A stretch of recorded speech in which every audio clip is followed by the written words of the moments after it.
All right, so it is 1:30. Welcome to this week's mini bite on how to find a good time for meetings in Google Apps Calendar. So the slides that I have linked to in the chat, those I'm going to follow the slides, but I'm not going to really show them. Those are for you for more like a guide and for notes and things like that. So feel free to print them out and write on them or open them up on another screen. You can also, during this workshop, in another screen, open up Google Calendar and try to follow along.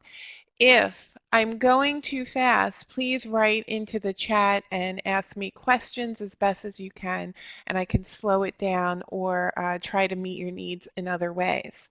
Okay?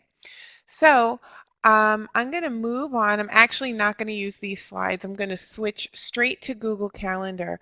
But one of the things that you want to consider when trying to find a good time, especially the system that I'm going to show you, is when the benefit to this is you can create and update and cancel meetings on everyone's calendar, including the room that you reserve. So that's important too. If you're going to have a meeting, you want to also book the room at the same time. So that way, if anything changes, it also changes the reservation on whatever room that you have available.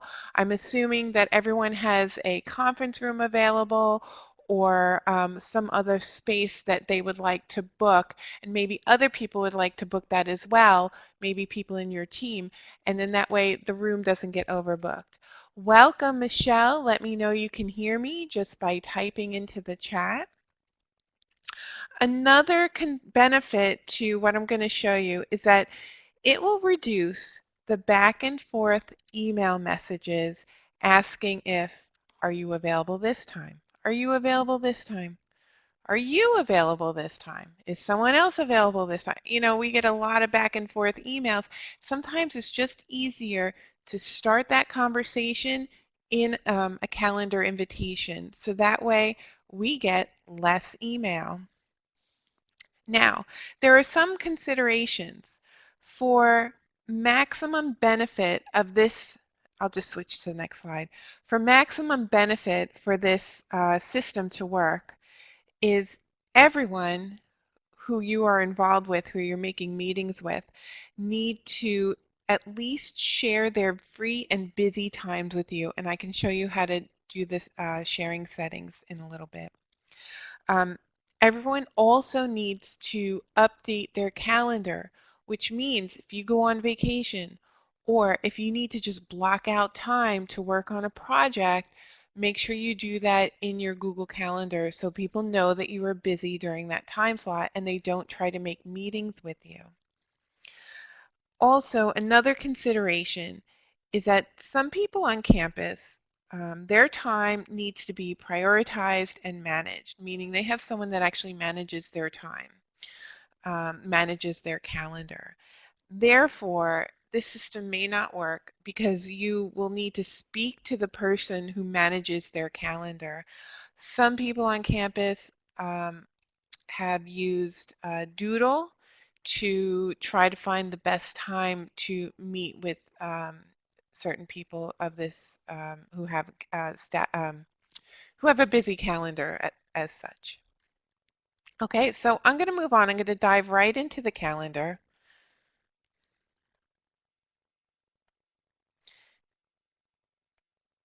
And here is my calendar.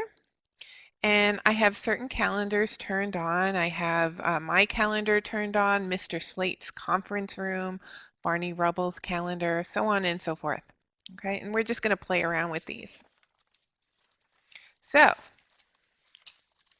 now what some people do to find a time for everyone who's available is that they will turn on all the calendars that they want to invite people and then try to find some white space where and they assume that would be a good time to find people if you turn on all the calendars of everyone in your team and then you could possibly find a and that's a perfectly good way to find a space. I'm sorry, a time slot to meet. But I want to show you something a little bit different. When you click on Create, first thing, the system that I want to show you, the first thing you should do, don't add the title. You can think of the title later. Don't add the date or the time either. Just add your guests. So I'm going to start adding some guests. Let's see. So I have Wilma Flintstone, Barney Rubble, and while we're here, I'm going to add some people from from the panel here. So Coyote, thank you for volunteering, Coyote. Lydia, thank you. Nancy,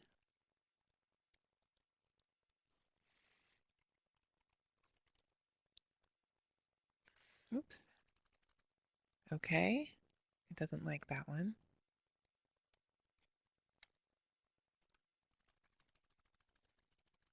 WYL, there we go. Oh, Nancy, perfect. You're exactly who I want to see here. Thank you so much, and I'll show you why.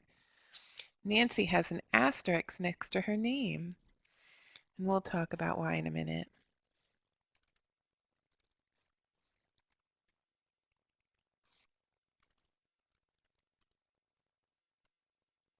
All right, so I have a list of people that I want to meet with, okay? And then also we need to have a meeting room to meet in. And I also need to know when the space is available as well. Now, does anybody know, does anybody not have a conference room that they book? That's one thing I want to learn from you. Also, if you do have a conference room that you book, do you know if it's a resource or just a secondary calendar that someone made up so that you don't double book a room? You may not know what I'm talking about here, but let me talk to you about resource rooms first. So you have guests here that we added. We added a bunch of guests, but you also have rooms, etc. And rooms, etc., show a list of buildings and other types of things like devices and so forth. And these were kind of left over from Lotus Notes, if you remember Lotus Notes. Well, I have access to book in the ECC, okay? And I have access to book in the conference room, and I have access to book in the training room, okay? If you have a resource room like this or a number of resources, you can book from here. The only thing is you want to just show only available, or actually uncheck show only available, so you can see everything that you could possibly book. And the reason why you want to uncheck show only available is because we haven't set the date and the time yet. We're going to look for a good date and time. So I can add the training room here just by clicking add. And when I do that, remember this is a resource calendar, and a resource calendar is something that the Google admins created for me. When I add the training room, it puts it in the where section. But let's say many of you don't have a resource calendar, and I'm going to close this and remove this. You just have a calendar under here that you book the conference room. So I'm going to book Mr. Slate's conference room here. Okay, so now this invitation is going to be on Mr. Slate's conference room, and it's going to invite these guests. In order to find a good time for Mr. Slate's conference room and everybody else, I can click Find a Time. And when I do that, I can see that for August 7th, which is I think on a Sunday, 2 to 3 p.m., it looks like the conference room's available. I'm not available. I'm grayed out here. Coyote, Lydia, Marion, everyone's available. Everyone, of course, is available because it's a Sunday. We're not going to have a meeting on a Sunday, so we need to change this date and time. I can change it up here if I want to. by choosing Monday and changing the time. Okay, so I changed it for Monday at 8:30. This is not a good time either because some people have things they need to do. Now notice I can see you here, but I don't see exactly what you're doing. All I see is the word busy. And this is extremely helpful to let me know that you're busy. Well, actually, and the conference room is busy as well. This lets me know that you're busy and this is not a good time to meet. It doesn't tell me exactly what you are doing at that time in that time slot. And also, please note that this busy status of your calendar is the default status. That just means you didn't change any settings here. Also notice that I have a column for me, Coyote, Lydia, Marianne, Barney, Wilma, but I don't have a column for Nancy. Does anybody know why I don't have a column for Nancy?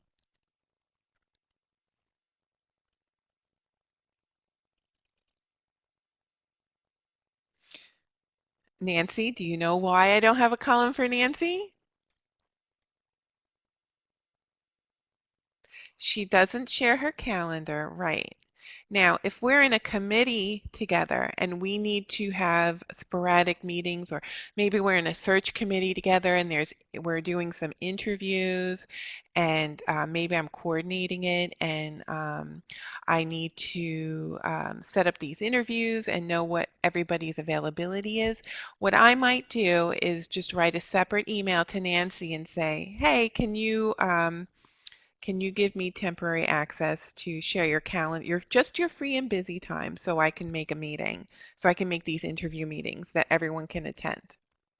Okay, so if I'm going to make this meeting, I'm going to kind of shoot in the dark here and um, try to make the meeting that everyone else can attend to and kind of shoot in the dark with Nancy. So just to go back to changing the date and the time, I can change the date and the time here. But what I can also do is, let me see if I can scroll a little bit. See how this box has a bunch of white lines? Well, I can see right now from 11 to 12, that's not really a good time to meet. But I can drag the box to a better time for this day, August 8th. And when I do that, when I make it for 1:30 to 2:30, the box becomes a solid solid blue box, and it also updates up here. Also, if I don't want to have it on Monday, August 8th, I can scroll through the days using the arrows and then find another day to have this meeting. Okay? Then when I'm done here, I can go back to event details. And so I made it for August 11th. Give it a good description. I'm sorry, a good title.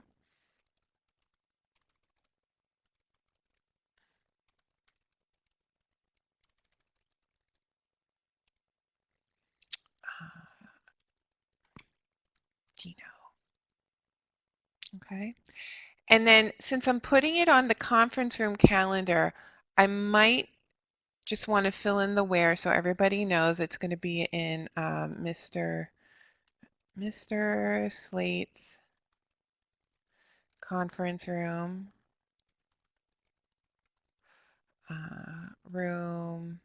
I'd say what building, maybe it's the admin building, 3:30. Okay. And then I can give it a good description.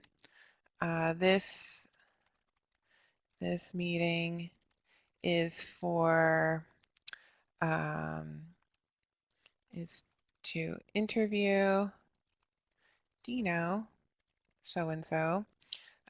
Here is his or her, I don't know, resume. And I can put any links I want in the description, or I can add an attachment from Google Drive. I'm just going to pick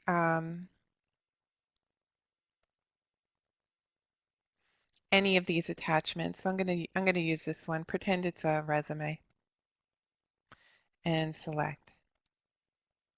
Okay. And then now I can click Save.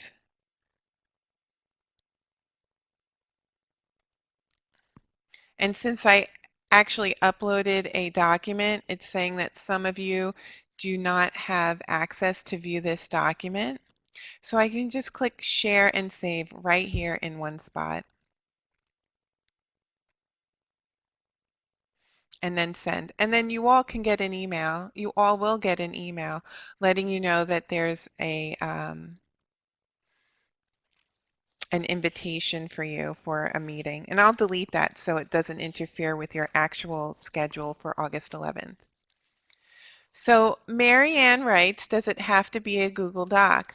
It does not have to be a Google Doc, but it does have to be in Google Drive. And I'll just sidestep a little bit by showing you, if I create an invitation here and click on Add Attachment, I can upload any document from my computer and put it in Google Drive so I can make it available for all my attendees for the invitation. Okay? Now, most importantly, if I go back to, let me see, that was August 11th, and here it is. So let me just show my calendar.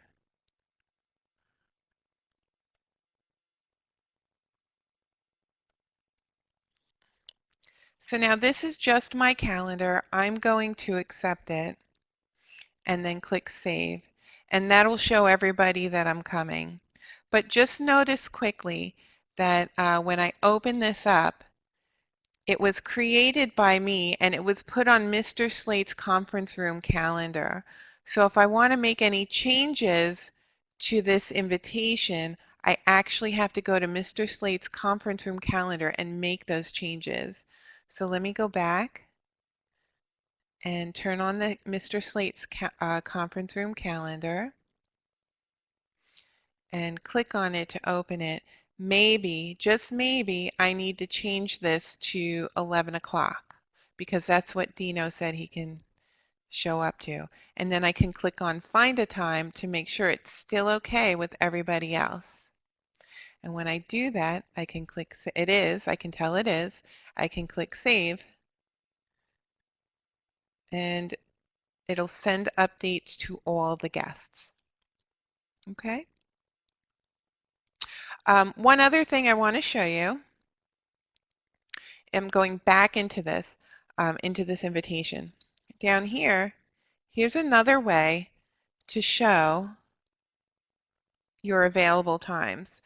So for example, let's say it's really hard to find a time when everyone's available by using Find a Time. Maybe everyone's really busy and I keep scrolling and scrolling and scrolling and I'm just not finding anything. What I can do is click on Suggested Times, and Google will provide me with a list of suggested times that's available for everybody but Nancy because she doesn't share her calendar with me. Okay, so we can change the time. I can change it to Friday at 2 p.m. and it changes it up here, and then I can click Save and Send.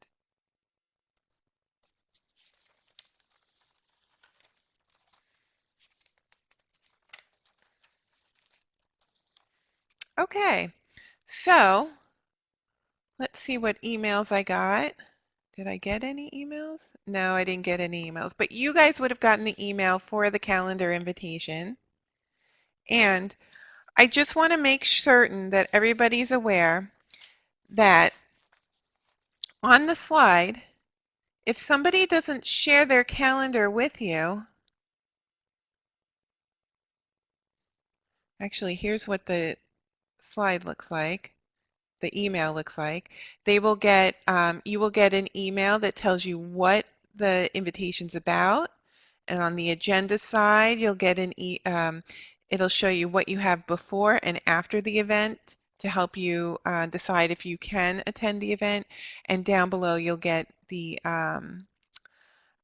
description and a link. Okay. Now, if they don't share their calendar with you, you can always give them this slide to teach them on how to share their calendar with you, even if it's just temporarily.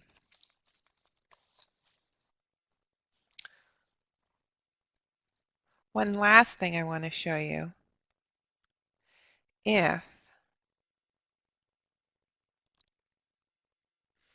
If I'm going to say I'm going to be out on vacation,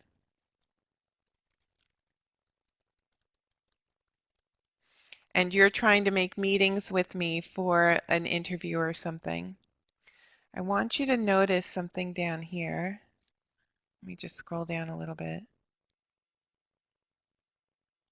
Right now, for August 7th through at 2 to 3 p.m., it's going to mark me as busy, which means everyone will see that I'm busy and I can't have meetings during that time slot. But if I were to click on all day, look what happens down here in the Show Me As section. If I click all day, it changes it to available. If you're going to block out time on your calendar, and you're going to use the all day function, you want to make sure that you manually change it to busy so everybody knows that you're busy all day on that day. So Nancy says, how can I show my calendar? All right. So let me discard and I'll show you quickly how to share your calendar. First, you can do this with any calendar you have access to. Hover over the calendar with your name on it and click on the down pointing arrow and then click on Share this calendar.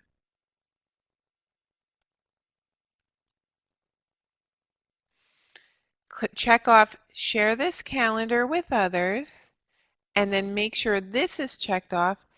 Not public. You don't want to make this calendar public. You just want this check and this check. Share this calendar with everyone in the organization Stony Brook University, but make sure it says only see my free and busy times. That way we can see what you're doing. I'm sorry, we can see that you're busy but not what you're doing. If you don't want to share your calendar with anyone, that's fine. You can just add someone. So I'm going to add Nancy.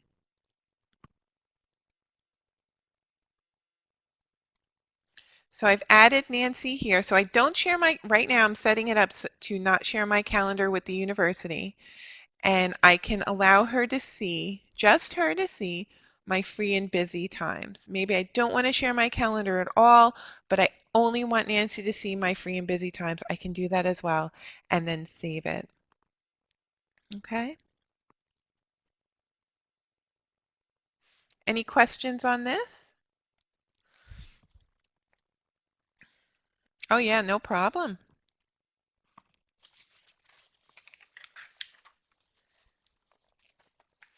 All right. So I'm not going to save these settings. I'm going to put them back the way they were and then click Save. So that's really all I had to show you, and feel free to ask any questions and I'll be sure to answer them during this session. Also, I think every Friday for the rest of the month at 1:30 we're going to have some sort of calendar series webinar. So look for that. We advertise in campus announcements.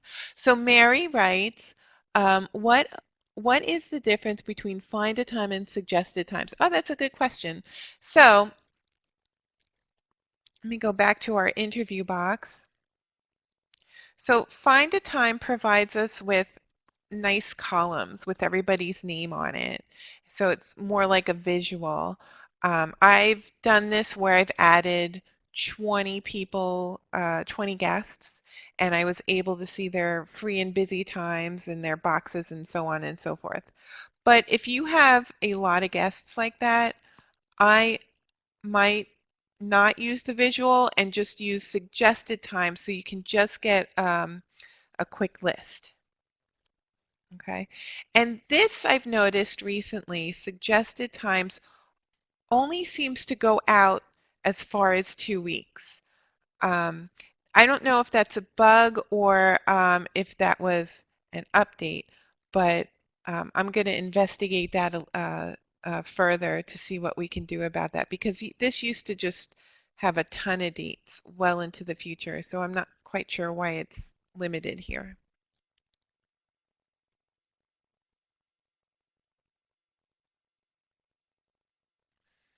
So does that answer your question, Marianne?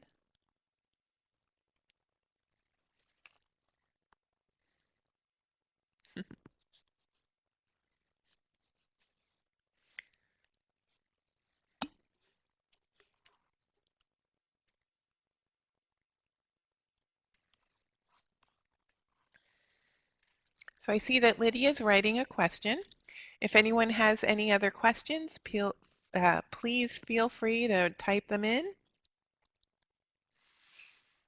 Otherwise, I thank you for coming and look forward to our next mini bite section next week. So Lydia writes, but if someone still won't share their calendar, we we can't get around to seeing when.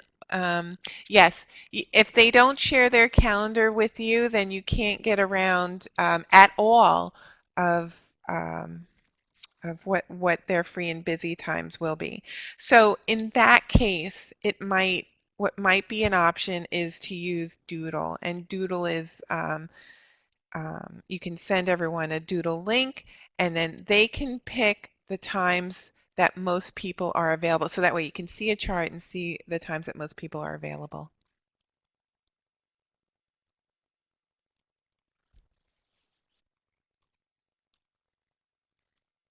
Great, Michelle, thank you.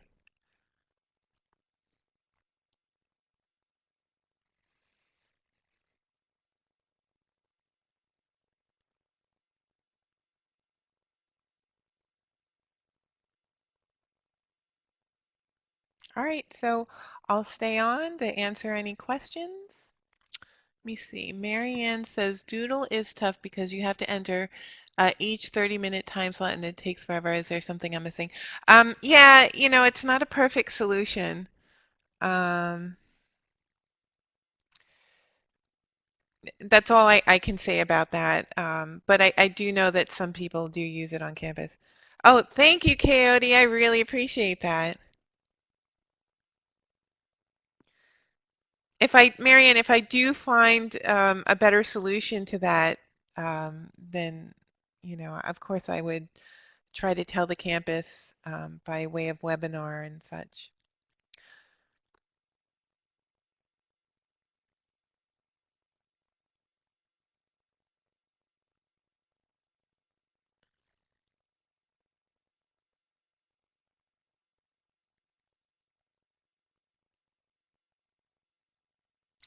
Thanks, Marianne.